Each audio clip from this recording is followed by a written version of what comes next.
ஒப்பிட்டு பார்க்கும் சோதனை என்ற புத்தகத்தின் 9வது கதாபாத்திரங்கள் யுஸ்துவும் மத்தியாவும். அடுத்தது நாம் யுஸ்து மற்றும் மத்தியாவை பற்றி பார்க்கலாம்.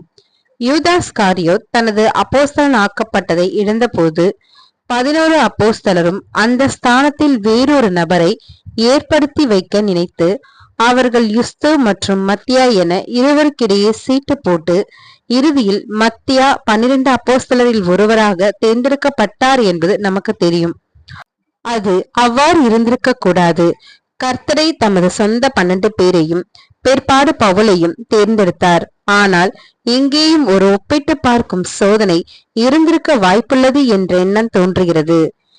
யுஸ்து தேர்ந்தெடுக்கப்படாததால் அவர் என்ன நினைத்திருக்க வாய்ப்புள்ளது? யோசித்து பாருங்கள். அதே போல மத்தியா தன்னை கர்த்தர் தெரிந்து கொள்ளவில்லை, பவுலைதான் தெரிந்து கொண்டார் என்பதை பிற்பாடு அறிந்த பொழுது அங்கே ஒரு ஒப்பிட்டு பார்க்கும் சோதனை நேர்ந்திருக்க வாய்ப்புள்ளது. நிச்சயமாக யுஸ்துவும் மத்தியாவும் கர்த்தருடைய வழிகாட்டுதலை மனத்தாழ்மையோடு மறுபேதும் இன்றி ஏற்றுக்கொள்ளும் ஒரு இனிமையான மனப்பான்மையை பெற்றிருக்க வேண்டும் என்று நாங்கள் நம்புகின்றோம். நாமும் கூட அவ்வாறு இருக்க வேண்டும்.